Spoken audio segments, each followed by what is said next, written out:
അൽഹംദുലില്ലാഹി റബ്ബിൽ ആലമീൻ വസ്സലാത്തു വസ്സലാമു അലാ റസൂലിഹിൽ അമീൻ വഅലാ ആലിഹി വസ്വഹ്ബിഹി അജ്മഈൻ അമ്മാ ബഅദ്. അഊദു ബില്ലാഹി മിനശ് ശൈത്വാനിർ റജീം. യാ അയ്യുഹല്ലദീന ആമനു തഖുല്ലാഹ ഹഖ്ക തുഖാതിഹി വലാ തമൂതുന്ന ഇല്ലാ വഅൻതും മുസ്ലിമൂൻ. ബിസ്മില്ലാഹിർ റഹ്മാനിർ റഹീം. ഇയ്യാക നഅ്ബുദു വ ഇയ്യാക നസ്തഈൻ. ബഹുമാന്യരായ രക്ഷിതാക്കളെ, യുവ സുഹൃത്തുക്കളെ, അല്ലാഹു സുബ്ഹാനഹു വ തആലയുടെ മഹത്തായ അനുഗ്രഹം കൊണ്ട് കേരളത്തിലുടനീളം വിസ്ഡം ഇസ്ലാമിക് യൂത്ത് ഓർഗനൈസേഷൻ ജില്ലകൾ തോറും യുവജന സമ്മേളനങ്ങൾ നടത്തിക്കൊണ്ടിരിക്കുകയാണ്. അല്ലാഹു സുബ്ഹാനഹു വ തആല ഫലപ്രദവും ഉപകാരപ്രദവുമാക്കി ഈ സംഗമവും അതുപോലുള്ള സംഗമങ്ങളും മാറ്റി തീർക്കുമാറാകട്ടെ. നമുക്കറിയാം, ഇസ്ലാമിൻ്റെ ഏറ്റവും വലിയ സൗന്ദര്യം, ഇസ്ലാമിൻ്റെ ഏറ്റവും വലിയ പ്രത്യേകത കുടികൊള്ളുന്നത് അതിൻ്റെ വിശ്വാസത്തിലാണ്. ആ വിശ്വാസത്തിൽ തകരാറു പറ്റിയാൽ പിന്നീട് ഇസ്ലാമിൻ്റെ അടയാളങ്ങൾ മാത്രമാണ് ബാക്കിയാവുക. ഇസ്ലാമിൻ്റെ സൈദ്ധാന്തിക അടിത്തറ എല്ലാവരും പറയുകയും എല്ലാവർക്കും അറിയുകയും ചെയ്യാം. എന്നാൽ അതിൽ വരുന്ന തകരാറുകൾ വളരെ പെട്ടെന്നാണ് ഉണ്ടാവുക. അതിന് ഏറ്റവും വലിയ ഉദാഹരണമാണ് ഏറ്റവും കൂടുതൽ മുസ്ലിം സമൂഹത്തിൽ അപജയം സംഭവിച്ചത് വിശ്വാസ രംഗത്താണ്. ജാറത്തിൻ്റെ അടുത്ത് പോയി പ്രാർത്ഥിക്കുമ്പോൾ അവിടെ എഴുതി തൂക്കിയിരിക്കുന്നു ആയത്തുൽ കുർസി, അല്ലാഹു ലാ ഇലാഹ ഇല്ലാഹു വൽ ഹയ്യുൽ ഖയ്യൂം ലാ തൗഖുദുഹു സിനത്തും വലാ നൗം എന്ന് തുടങ്ങി. ഇതൊന്നും പറ്റൂല എന്നാ പറഞ്ഞതിൻ്റെ അർത്ഥം. ഇതൊക്കെ പൊളിച്ചൊഴിവാക്കണം, ഇവിടെയുള്ള ആൾ കേൾക്കൂല, അറിയൂല, പ്രാർത്ഥിക്കാൻ പറ്റൂല. അതൊക്കെ എഴുതി വെച്ച അറബി വാചകങ്ങളുടെ മുമ്പിൽ വെച്ച് ആ ഖബറിലുള്ള ആളോട് പ്രാർത്ഥിക്കുന്നു. അതാണ് മുഹയ്യിദ്ദീൻ ഷെയ്ഖ് റഹ്മത്തുള്ളാഹി അലൈഹി ചോദിച്ചത്, കൈഫ തഖൂലു ലാ ഇലാഹ ഇല്ലല്ലാഹ്, നിങ്ങൾ എങ്ങനെയാണ് ലാ ഇലാഹ ഇല്ലല്ലാഹ് പറയുന്നത്? വഫീ ഖൽബിക കം ഇലാഹ്, നിങ്ങളുടെ മനസ്സുകളിൽ എത്ര എത്ര ഇലാഹുകളാണ്. കുല്ല ഷൈഇൻ തഅ്തമിദു അലൈഹി വത്തസിഖു ബിഹി മിൻ ദൂനില്ലാഹ് ഫഹുവ സനമുക, അല്ലാഹുവിന് പുറമെ നീ ഏതൊന്നിനെ ആശ്രയിക്കുന്നുവോ അവലംബിക്കുന്നുവോ അത് നിന്റെ മനസ്സിലുള്ള വിഗ്രഹമാണ്. അപ്പോ ഒരു വിഗ്രഹം ഉണ്ടാക്കി അതിനെ ആരാധിച്ചാൽ മാത്രമേ വിഗ്രഹാരാധന ആവൂ എന്നതല്ല ഇസ്ലാം പഠിപ്പിക്കുന്നത്. അതുകൊണ്ട് തന്നെ എന്താണ് ഇലാഹ് എന്നത് ഓരോ മുസ്ലിമും അറിഞ്ഞ് പഠിച്ച് മനസ്സിലാക്കി ശേഷം അംഗീകരിക്കണം. എന്താണ് ഇലാഹ് എന്നത്? ലാ ഇലാഹ ഇല്ലല്ലാഹ്, ആർക്കാ അർത്ഥം അറിയാത്തത്? അല്ലാഹു അല്ലാതെ ആരാധനക്കർഹനായി മറ്റാരുമില്ല. എന്താണ് ഈ ആരാധന? എന്താണ് ഈ ആരാധനക്കർഹൻ? എന്താണ് ഈ ഇലാഹ്? ഇവിടെയാണ് എല്ലാവർക്കും അബദ്ധം പറ്റുന്നത്. അതുകൊണ്ടാണ് 47-ാം അധ്യായം സൂറത്തു മുഹമ്മദിലെ 19-ാമത്തെ ആയത്തിൽ 47-19 റസൂലുള്ളാഹി സ്വല്ലല്ലാഹു അലൈഹി വസല്ലമയെ വിളിച്ചുകൊണ്ട് അല്ലാഹു പറയുന്നു, ഫഅലം അന്നഹു ലാ ഇലാഹ ഇല്ലല്ലാഹ്, നീ അറിയണം, നീ പഠിക്കണം, നീ മനസ്സിലാക്കണം കാര്യം അല്ലാഹു അവനല്ലാതെ ആരാധ്യനില്ല. ആ വിഷയം റസൂലുള്ള പഠിക്കണം എന്ന്. അപ്പോൾ നമ്മുടെ കാര്യം പറയേണ്ടതില്ലല്ലോ. അപ്പൊ ഏറ്റവും അധികം പഠിക്കാൻ ആവശ്യപ്പെട്ട ഒരു വിഷയമാണ് ലാ ഇലാഹ ഇല്ലല്ലാഹ് എന്നത്. എന്താണ് ഇലാഹ്? വിശുദ്ധ ഖുർആൻ 27-ാം അധ്യായം സൂറത്തു നംലിലെ 62-ാമത്തെ ആയത്ത്, അതിന്റെ അപ്പുറത്തും ഇപ്പുറത്തുമുള്ള ആയത്തുകളൊക്കെ സമാനമായ ആശയങ്ങൾ തന്നെയാണ് പറയുന്നത്. അമ്മൻ യുജീബുൽ മുൽതറ ഇദാ ദആഹു വയക്ഷിഫു സൂഅ വയജഅലുകും ഖുലഫാഅൽ അർള് അഇലാഹും മഅല്ലാഹ് ഖലീലൻ മാ തദക്കറൂൻ. അമ്മൻ യുജീബുൽ മുൽതറ ഇദാ ദആഹു, ഗതികെട്ടവൻ അവനെ വിളിച്ചാൽ ആ വിളിക്കുന്നവന് ഉത്തരം ചെയ്യുന്നവൻ ആരാണ്? വയക്ഷിഫു സൂഅ, അവന്റെ ബുദ്ധിമുട്ടിനെ നീക്കിക്കൊടുക്കുകയും വയജഅലുകും ഖുലഫാഅൽ അർള്, ഭൂമിയിൽ പിന്തുടർച്ചക്കാരാക്കി നിങ്ങളെ നിലനിർത്തുകയും ചെയ്യുന്നവൻ ആരാണ്? 3 ചോദ്യം. അതിന്റെ ഉത്തരം മറ്റൊരു ചോദ്യം, അഇലാഹും മഅല്ലാഹ്, അല്ലാഹുവോടൊപ്പം വേറെ ഇലാഹുണ്ടോ? ഖലീലൻ മാ തദക്കറൂൻ, അവർ അല്പം മാത്രമേ ചിന്തിക്കുന്നുള്ളൂ. ഇലാഹ് എന്താണെന്ന് ഈ ആയത്തിൽ വ്യക്തമായി കിട്ടും. ഗതികെട്ടവൻ ആരെ വിളിക്കുന്നുവോ ആ വിളിക്കപ്പെടുന്നത് ഇലാഹാണ്. അടിസ്ഥാനപരമായ ഒരു ബുദ്ധിമുട്ടിനെ നമുക്ക് നീക്കിത്തരുന്നത് ആരാണെന്നാണ് നമ്മുടെ വിശ്വാസം. അത് ഇലാഹാണ്. അപ്പോൾ എന്താണ് ഇലാഹ് എന്ന ചോദ്യത്തിന് വ്യക്തമായ ഉത്തരം വിശുദ്ധ ഖുർആൻ നമുക്ക് പഠിപ്പിക്കുന്നു. ആ ഇലാഹ്, അവനോടുള്ള ബന്ധമാണ് പ്രാർത്ഥന. വിശുദ്ധ ഖുർആൻ 40-ാം അധ്യായം അതിലെ 60-ാമത്തെ ആയത്തിൽ എന്താണ് പ്രാർത്ഥന, എന്താണ് ആരാധന എന്ന് പഠിപ്പിക്കുന്നു. വഖാല റബ്ബുകും ഉദ്ഊനി അസ്തജിബ് ലക്കും ഇന്നല്ലദീന യസ്തക്ബിറൂന അൻ ഇബാദതി സയദ്ഖുലൂന ജഹന്നമ ദാഖിരീൻ. നിങ്ങളുടെ റബ്ബ് പറഞ്ഞിരിക്കുന്നു, ഉദ്ഊനി, നിങ്ങൾ എന്നോട് പ്രാർത്ഥിക്കുവീൻ, അസ്തജിബ് ലക്കും, ഞാൻ നിങ്ങൾക്ക് ഉത്തരം ചെയ്യും. ഇന്നല്ലദീന യസ്തക്ബിറൂന അൻ ഇബാദതി, എനിക്കുള്ള ആരാധനയിൽ ആരെങ്കിലും അഹങ്കാരം കാണിച്ചാൽ സയദ്ഖുലൂന ജഹന്നമ ദാഖിരീൻ, അവർ നിന്ദ്യരായി നരകത്തിൽ പ്രവേശിക്കും. ഈ ആയത്തിന്റെ 1-ാമത്തെ ഭാഗത്ത് എന്താ പറഞ്ഞത്? വഖാല റബ്ബുകും ഉദ്ഊനി അസ്തജിബ് ലക്കും. നിങ്ങളുടെ റബ്ബ് പറഞ്ഞിരിക്കുന്നു, നിങ്ങൾ എന്നോട് പ്രാർത്ഥിക്കുവീൻ, ഞാൻ നിങ്ങൾക്ക് ഉത്തരം ചെയ്യും. 2-ാമത്തെ ഭാഗത്തോ ഇന്നല്ലദീന യസ്തക്ബിറൂന അൻ ഇബാദതി, എനിക്കുള്ള ആരാധനയിൽ ആരെങ്കിലും അഹങ്കാരം കാണിച്ചാൽ. ഈ ആയത്ത് ഓതുന്നത് റസൂലുള്ളാഹി സ്വല്ലല്ലാഹു അലൈഹി വസല്ലം ഒരു കാര്യത്തിൽ തെളിവ് പറയാനാണ്. ഹബീബായ റസൂലുള്ളാഹി പറഞ്ഞു, അദ്ദുആഉ ഹുവൽ ഇബാദ, പ്രാർത്ഥന അതാണ് ആരാധന. എന്നിട്ട് പറഞ്ഞു അള്ളാഹു പറഞ്ഞതുപോലെ എന്ന് പറഞ്ഞ് ഈ ആയത്തോതി. അപ്പൊ പ്രാർത്ഥന അതാണ് ആരാധന എന്നതിന് റസൂലുള്ള ആയത്തോതി പഠിപ്പിക്കുകയാണ്. അപ്പോൾ ഇലാഹിനോടുള്ള ബന്ധമാണ് പ്രാർത്ഥന എന്ന് പറഞ്ഞു. ഇലാഹിനോടുള്ള ചോദ്യം, ആ ചോദ്യം ഇലാഹല്ലാത്ത ഒരാളോടാകുമ്പോൾ അത് ഇലാഹായി മാറും, അത് ഇലാഹായി മാറും. ഒറ്റ ഉദാഹരണം, മക്കയിൽ മഹാനായ നബി കരീം സ്വല്ലല്ലാഹു അലൈഹി വസല്ലം ആരോടാണോ പ്രബോധനം ചെയ്തത്, നമ്മളൊക്കെ ഖുർആനിലൂടെ ഓതുന്നു, മുശ്രിക്കുകളാണ്. മുശ്രിക്കീൻ മുശ്രിക്കീൻ എന്ന് ഖുർആനിൽ നമ്മൾ ഓതുന്നു. ആ മുശ്രിക്കുകളോടാണ് റസൂലുള്ളാഹി സ്വല്ലല്ലാഹു അലൈഹി വസല്ലം തൗഹീദ്, ലാ ഇലാഹ ഇല്ലല്ലാഹ് പറഞ്ഞത്. എന്തായിരുന്നു അവരുടെ വിശ്വാസം? അഥവാ റസൂലുള്ളാഹി സ്വല്ലല്ലാഹു അലൈഹി വസല്ലം മക്കയിൽ പ്രബോധനം നടത്തിയത് എന്ത് ലക്ഷ്യത്തിന് വേണ്ടിയായിരുന്നു? ആരോടായിരുന്നു? അല്ലാഹു ഉണ്ടോ ഇല്ലേ എന്ന വിഷയത്തിലായിരുന്നോ പ്രബോധനം? അല്ലാഹു ആണോ സൃഷ്ടാവ്, അല്ലാഹു അല്ലാത്ത മറ്റാരെങ്കിലും ആണോ സൃഷ്ടാവ്, അതായിരുന്നോ വിഷയം? അല്ലാഹുവിനെ ആരാധിക്കണമോ ആരാധിക്കണ്ടേ എന്നതായിരുന്നോ വിഷയം? ഇതൊന്നും മുഖ്യ വിഷയമായിരുന്നില്ല. അഥവാ മക്കയിലെ ബഹുദൈവ വിശ്വാസികളും മക്കയിലെ മുസ്ലിങ്ങളും തമ്മിൽ 3 കാര്യത്തിൽ യോജിപ്പിലായിരുന്നു. 1, അല്ലാഹു ഉണ്ട്. 2, അല്ലാഹു സ്രഷ്ടാവാണ്, സ്രഷ്ടാവ് അല്ലാഹുവാണ്. 3, അല്ലാഹുവിനെ ആരാധിക്കണം. ഈ വിഷയത്തിൽ അഭിപ്രായ വ്യത്യാസമല്ല.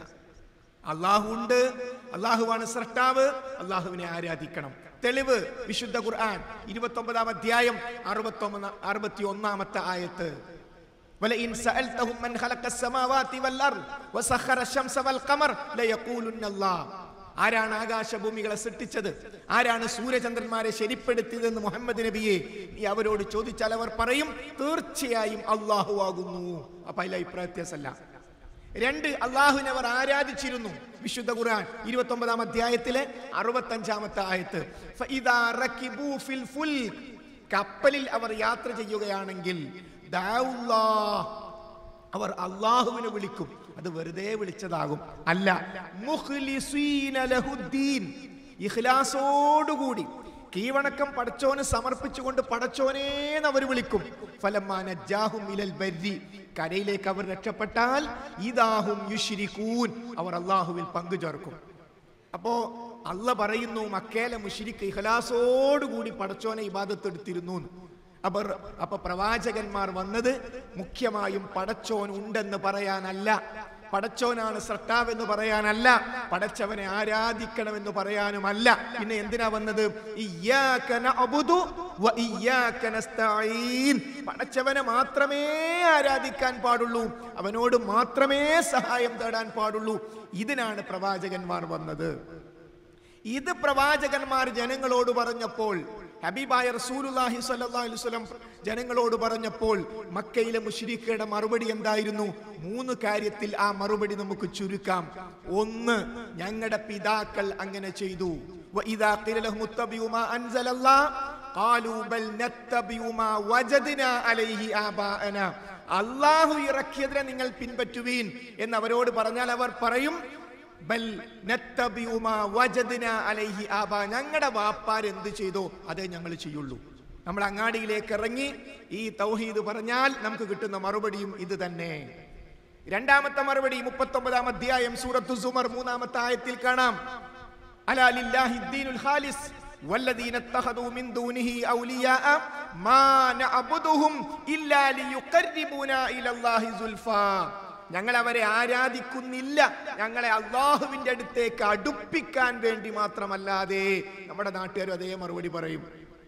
മൂന്നാമത്തെ മറുപടി 10-ാം അധ്യായം സൂറത്ത് യൂനുസ് 18-ാമത്തെ ആയത്തിൽ കാണാം. വയഖൂലൂന ഹൗലാഇ ശുഫആഉനാ ഇൻദല്ലാഹ്, ഇവർ ഞങ്ങൾക്ക് അല്ലാഹുവിന്റെ അടുത്ത് റെക്കമെൻഡ് ചെയ്യും, അതിനാണ് ഞങ്ങൾ ഇവരെ വിളിക്കുന്നത്.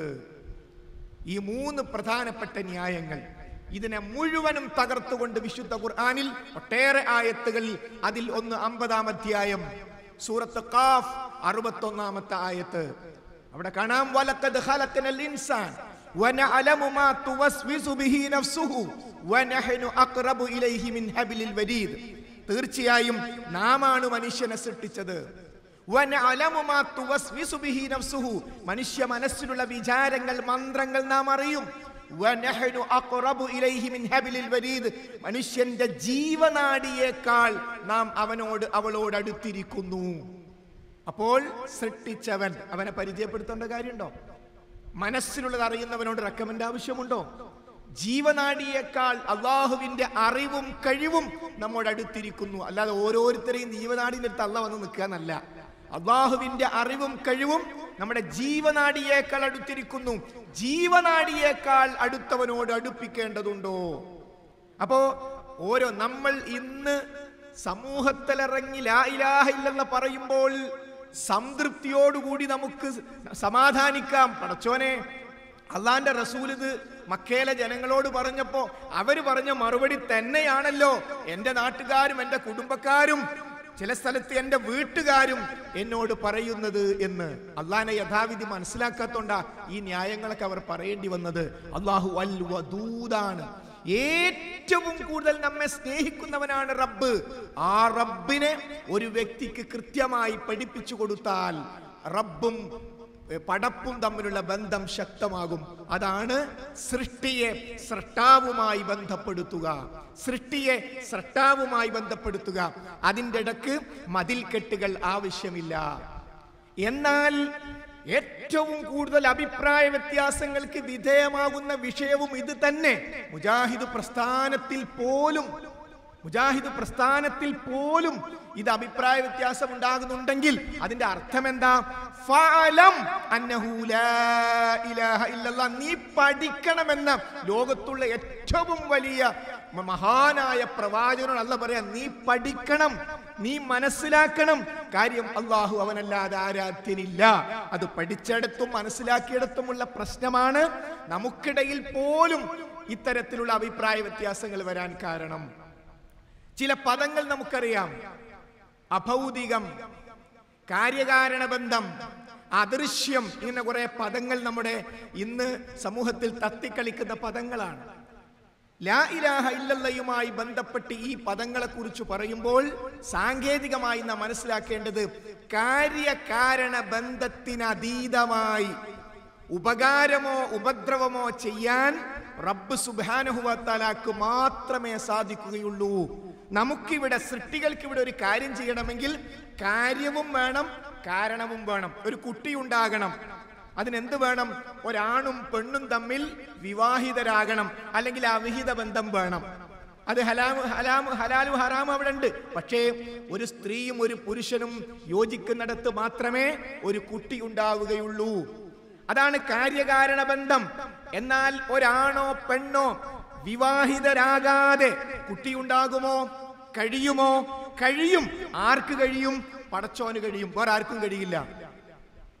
വിവാഹമില്ലാതെ കളിമണ്ണിൽ നിന്ന് അല്ലാഹു സുബ്ഹാനഹു വ തആല ആദം നബി അലൈഹിസ്സലാമിനെ സൃഷ്ടിച്ചു. ഒരു കാര്യവുമില്ല, കാരണവുമില്ല. ആദം നബിയുടെ ഭാര്യയിൽ നിന്ന് ഹവ്വാ ബീവിയെ സൃഷ്ടിച്ചു. ഒരു കാര്യവുമില്ല, കാരണവുമില്ല. മറിയം ബീവി ഗർഭിണിയായി, ഒരു പുരുഷ സ്പർശനവുമില്ല, പിതാവില്ലാതെ കുട്ടിയെ സൃഷ്ടിച്ചു. ഒരു കാര്യവുമില്ല, കാരണവുമില്ല. കാര്യകാരണ ബന്ധങ്ങൾക്ക് അതീതമായി കാര്യങ്ങൾ ചെയ്യാൻ ആർക്കേ കഴിയുള്ളൂ? റബ്ബ് സുബ്ഹാനഹു വ തആലക്ക് മാത്രമേ സാധിക്കുകയുള്ളൂ. അങ്ങനെ ആർക്ക് കഴിയുമെന്ന് വിശ്വസിക്കുന്നുവോ അത് ഇലാഹാണ്, അത് ഇലാഹാണ്. ഈ അടുത്ത് നടന്ന ഒരു സംവാദം, സമസ്തക്കാരുമായി നമ്മുടെ ചില സഹോദരങ്ങൾ, തൗഹീദിന്റെ വിഷയത്തിൽ അബദ്ധം പറ്റിയ ചില സഹോദരങ്ങൾ പോയി സംവാദം നടത്തി. അവര് ചോദിച്ചു, പടപ്പുകൾക്ക് കാര്യകാരണ ബന്ധങ്ങൾക്ക് അതീതമായ കഴിവുകളുണ്ട് എന്ന് വിശ്വസിച്ചാൽ ശിർക്കാകുമോ? ഭൗതികമായി സഹായിക്കാൻ പടച്ചോനല്ലാത്തവർക്ക് കഴിയുമെന്ന് വിശ്വസിച്ചാൽ ശിർക്കാകുമോ? ഉത്തരം അവർക്കറിയാം, പക്ഷെ പറയാൻ പറ്റുന്നില്ല. പറഞ്ഞ അപ്പ അവിടുന്ന് ഒലുമ്പി വിടും. കാരണം എന്താ? നമുക്കിടയിലുള്ള പ്രശ്നങ്ങളിൽ സംഘടനാ പക്ഷപാതിത്വം ബാധിച്ച് വിചിന്തനത്തിലൂടെ എഴുതി വിട്ടു, ജിന്നും മലക്കും അഭൗതികം തന്നെ. ജിന്നിന്റെ കഴിവുകൾ അഭൗതികം, മലക്കിന്റെ കഴിവുകൾ അഭൗതികം. നഊദുബില്ല. എവിടെയാ തകരാറ് പറ്റിയത്?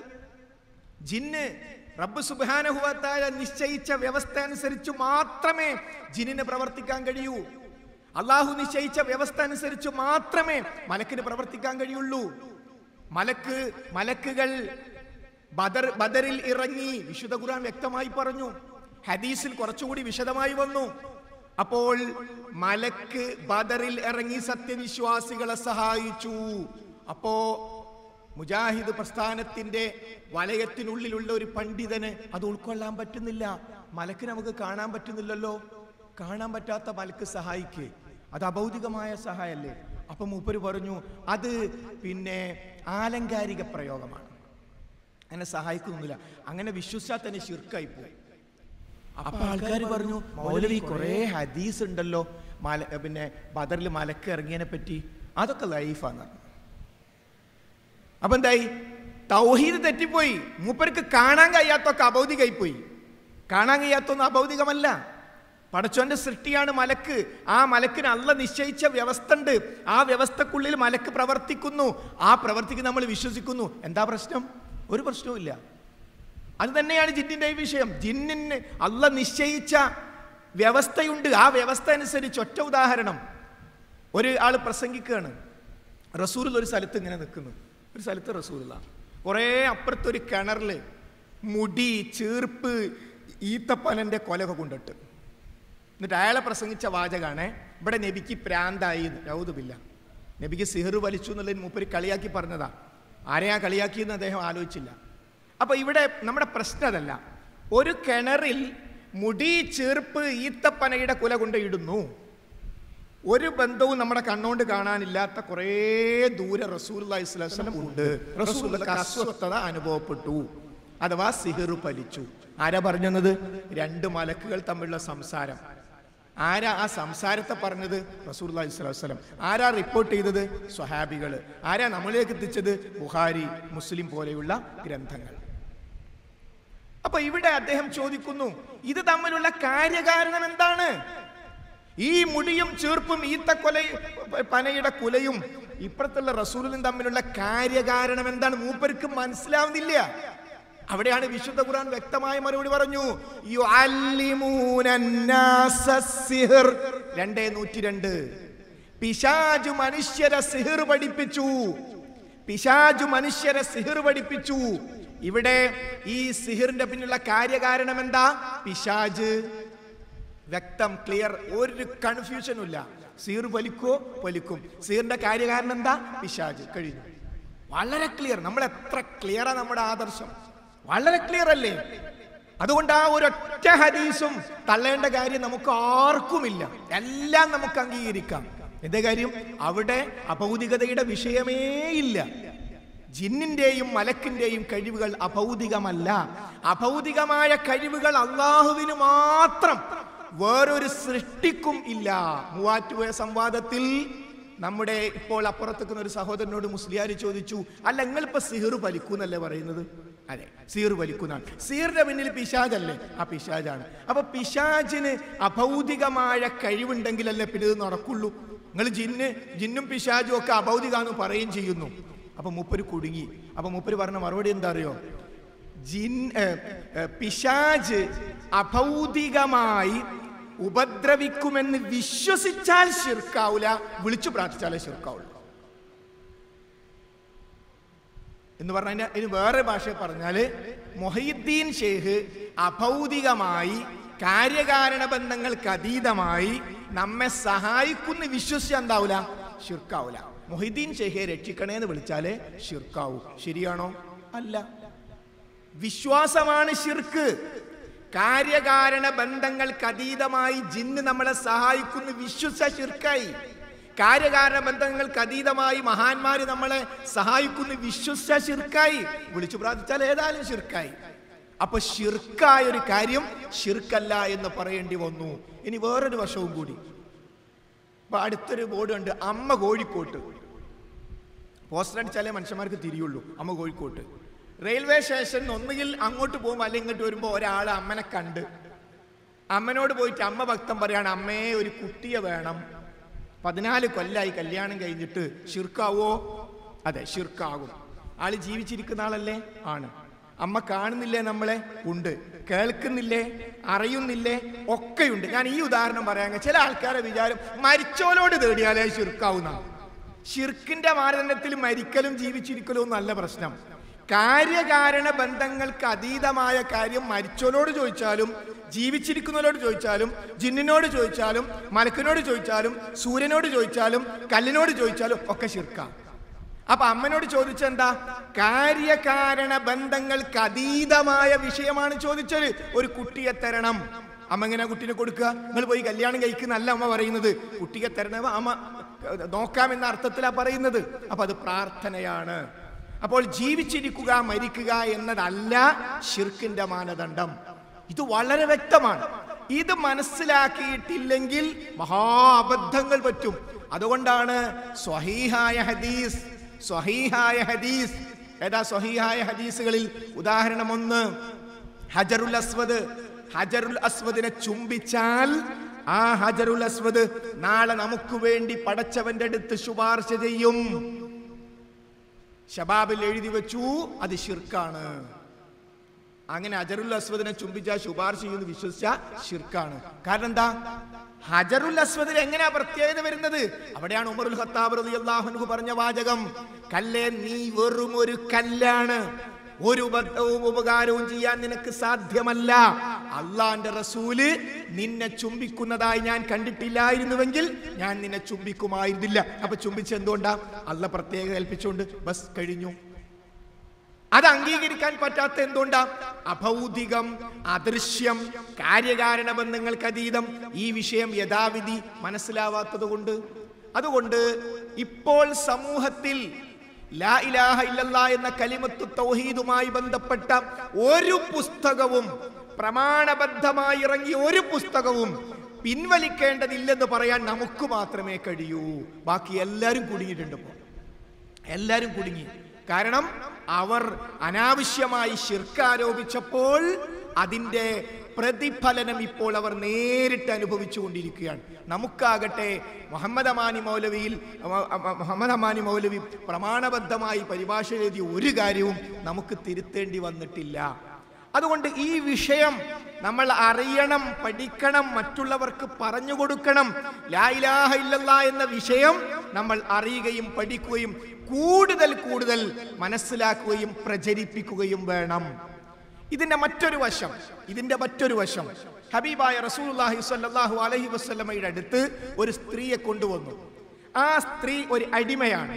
അതിന്റെ മുതലാളിക്ക് റസൂലിനോട് പറഞ്ഞു, എനിക്കൊരു കാര്യം, ഇവൾക്ക് ഇസ്ലാമിനെ കുറിച്ച് അറിയുമോ എന്നൊന്ന് പറഞ്ഞു തരണം. അള്ളാന്റെ റസൂൽ ഇന്റർവ്യൂ നടത്തി. ഇന്റർവ്യൂവിൽ 2 ചോദ്യം. ഒന്നാമത്തെ ചോദ്യം ഐനല്ലാഹ്, അള്ളാഹു എവിടെയാണ്?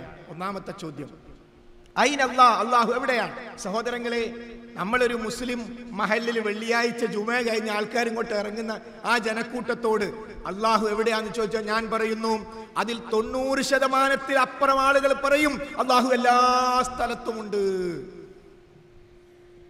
എന്നാൽ ഈ സ്ത്രീ പറഞ്ഞ മറുപടി അള്ളാഹു ഉപരിലോകത്താണ്. അതിന് ആകാശം എന്നും പറയാറുണ്ട്. അള്ളാഹു ആകാശത്താണ്. നമ്മളെ ഈ ഓഡിറ്റോറിയത്തിന് പുറത്തൊക്കെ ഇറങ്ങി കാണുന്ന ആ മേഘങ്ങളല്ല. ഉപരിലോകം എന്ന് പറഞ്ഞാൽ ഈ പ്രപഞ്ചം മുഴുവനും, അള്ളാഹു സൃഷ്ടിച്ച ഈ പ്രപഞ്ചത്തിന്റെ അപ്പുറത്താണ് അള്ളാഹു. അല്ല സൃഷ്ടിച്ചതിന്റെ ഉള്ളിലല്ല അള്ളാഹ്, അല്ല സൃഷ്ടിച്ചതിന്റെ അപ്പുറത്താണ് അള്ളാഹ്. അതാ അല്ലാഹു ഫിസ് സമാ എന്ന് പറഞ്ഞാൽ. ആ അള്ളാഹുവിന്റെ അറിവും കഴിവും സർവ സൃഷ്ടികളെയും ചൂഴ്ന്നു നിൽക്കുന്നു.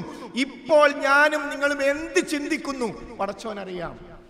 കോടിക്കണക്കിന് മരങ്ങളിൽ നിന്നും അതിനേക്കാൾ കോടിക്കണക്കിന് ഇലകളിൽ ഒരു വാടിയ ഇല വീഴുന്നത് അള്ളാഹു അറിയാതെ പോകുന്നില്ല. അള്ളാഹുവിന്റെ അറിവും കഴിവും എല്ലാറ്റിനെയും ചൂഴ്ന്നു നിൽക്കുന്നു. എന്നാൽ ഹൈന്ദവതയും ഇസ്ലാമും തമ്മിലുള്ള അടിസ്ഥാനപരമായ വ്യത്യാസം എന്താ? സ്രഷ്ടാവും സൃഷ്ടിയും ഒന്നു തന്നെ. അതാണ് അദ്വൈതം. രണ്ടില്ല, ഒന്നേ ഉള്ളൂ. അതാണ് അദ്വൈതം. ഇസ്ലാം പറയുന്നു സ്രഷ്ടാവ് വേറെ, സൃഷ്ടി വേറെ. സ്രഷ്ടാവ് വേറെ, സൃഷ്ടി വേറെ. ഹൈന്ദവർക്കൊരാചാരമുണ്ട്, വീട് കൂടുമ്പോൾ പാല് കാച്ചണം. എന്താണ് ആ പാല് കാച്ചലിന്റെ ഉദ്ദേശ്യം? ഹൈന്ദവ മതാചാരങ്ങളിൽ അവർ തന്നെ എഴുതി വച്ചിരിക്കുന്നു, പാലിൽ പാലുമുണ്ട്, നെയ്യുമുണ്ട്. ഈ പാലും നെയ്യും ഒന്ന് തന്നെ എന്ന് പ്രഖ്യാപിക്കണം. അപ്പൊ തിളക്കണം, തിളച്ച് പാലും നെയ്യും ഒന്ന് തന്നെ, പാലും നെയ്യും ഒന്ന് തന്നെ, പാലും നെയ്യും ഒന്ന് തന്നെ, പാലും നെയ്യും ഒന്ന് തന്നെ, തിളച്ച് പുറത്തൊക്കെ ഇനി വീട്ടിൽ കൂടെ പ്രശ്നമില്ല. അവരെ മൗലൂദാണ്, അദ്വൈത മൗലൂദ്. പാലും നെയ്യും ഒന്ന് തന്നെ, പാലും നെയ്യും ഒന്ന് തന്നെ. ഞമ്മക്കും വേണം, നമ്മളായിട്ട് കാച്ചാൻ തുടങ്ങി പാല്, നമ്മളായിട്ട് കാച്ചാൻ തുടങ്ങി. ഏത് ഖുർആനിലെ ഹദീസിലും എവിടെയില്ല. അത് വാപ്പകാരണവന്മാർ, നമ്മളെ വാപ്പകാരണവന്മാർ ഓരാണല്ലോ, ഒരു ചെയ്തു നമ്മളും ചെയ്യും. ഒരു വ്യക്തമായി പറഞ്ഞു വെച്ചു, പാലും നെയ്യും ഒന്ന് തന്നെ എന്നുള്ള പ്രഖ്യാപന പാല് കാച്ചൽ. സൃഷ്ടാവും സൃഷ്ടിയും ഒന്ന് തന്നെ. ഇതാണ് സൂഫിസത്തിന്റെ ബേസ്, അതാണ് ത്വരീഖത്തിന്റെ ബേസ്, അതാണ് ഷിയായിസത്തിന്റെ ബേസ്. അതുകൊണ്ടാണ് സൂഫി സമ്മേളനത്തിൽ സൂഫികളോടൊപ്പം വേദി പങ്കിട്ടിട്ട് പിന്നെ നമ്മുടെ പ്രധാനമന്ത്രി പറഞ്ഞു, സൂഫി ഇസ്ലാം കി ജയ്. അദ്വൈതല്ലേ? പച്ച കളറുള്ള അദ്വൈതപ്പുറത്തും കാവി കളറുള്ള അദ്വൈതപ്പുറത്തും ഒന്ന് തന്നെ, ഒന്ന് തന്നെ. എന്നിട്ട് എല്ലാവരോടും പ്രഖ്യാപിച്ചു, വഹാബികളെ നേരിടണം, നേരെ ഇസ്ലാമിനെ നേരിടണം. മനസ്സിലായില്ലേ? ഇത് സൃഷ്ടാവും സൃഷ്ടിയും രണ്ടാണ്, മറ്റത് സൃഷ്ടാവും സൃഷ്ടിയും ഒന്നാണ്. റിഫായി റാത്തീബ് 303 തവണ ലാ അന ഇല്ല അൻത, ലാ അന ഇല്ല അൻത, ലാ അന ഞാനില്ല, ഇല്ല അൻത നീയല്ലാതെ, ഞാനും ഈ ഒന്ന് തന്നെ, ഞാനും ഈ ഒന്ന് തന്നെ. അപ്പൊ നമ്മളെ പിന്നെ അതിങ്ങനെ ഉഷാറായിട്ട് പ്രാവർത്തികമാക്കിയപ്പോ നമ്മളെ മലപ്പുറത്തെ തങ്ങള് ആ പിന്നെ തങ്ങളെ മുരീത് ഒരു വീടുണ്ടാക്കി. ആ വീട്ടിൽ പിന്നെ തങ്ങൾക്ക് താമസിക്കാൻ AC റൂം. ആ തങ്ങളെ കാല് സ്വന്തം ഭാര്യ ഒഴിഞ്ഞു കൊടുക്കണം. അതിന്റെ കാര്യം പടച്ചോന്റെ അംശം ഇയാളിലുണ്ട്. അപ്പൊ പടച്ചോനായി ഒഴിയുന്നത്. അപ്പൊ ഇയാൾ കെട്ടിപ്പിടിച്ചു, അപ്പൊ പടച്ചോനാ കെട്ടിപ്പിടിക്കുന്നത്. എത്തിയോ നോക്ക് നിങ്ങൾ, ഇത് എവിടുന്നാ വന്നത്? ഈ അദ്വൈതത്തിൽ നിന്ന്. ലാ ലാ അല ഇല്ല അൻത. ഇതാണ് സമൂഹത്തിൽ കേട്ടുകൊണ്ടിരിക്കുന്ന സൂഫിസം എന്ന് നമ്മളിപ്പോൾ കേട്ടുകൊണ്ടിരിക്കുന്നതിന്റെ ബേസ് അദ്വൈതമാണ്. അപ്പൊ അതുകൊണ്ട് ഇതിൽ നിന്ന് സമൂഹത്തെ രക്ഷിക്കാൻ എന്ത് മാർഗം? ഒറ്റ മാർഗമേ ഉള്ളൂ. ഖുർആനിലൂടെ തൗഹീദ് പഠിപ്പിക്കുക, ഹദീസിലൂടെ തൗഹീദ് പഠിപ്പിക്കുക. ഖുർആനും ഹദീസും പഠിക്കാനും മനസ്സിലാക്കാനും ഖുർആനും ഹദീസും തന്നെ പറഞ്ഞ രീതിശാസ്ത്രം സ്വീകരിക്കുക. ഖുർആനും ഹദീസും പഠിപ്പിച്ച രീതിശാസ്ത്രം എന്താ? ആ ഖുർആനിന്റെ പ്രഥമ സംബോധിതർ എങ്ങനെ ആയത്തിനെ മനസ്സിലാക്കി, എങ്ങനെ ഹദീസിനെ മനസ്സിലാക്കി, അങ്ങനെ മനസ്സിലാക്കുക. പ്രശ്നം തീർന്നു, അതോടുകൂടി പ്രശ്നം തീർന്നു. അപ്പൊ അതുകൊണ്ട് ഭാഗ്യവാന്മാരാണ് നമ്മൾ. ചെറിയ ഭാഗ്യമല്ല, മഹാഭാഗ്യം നമുക്ക് ലഭിച്ചിരിക്കുന്നു.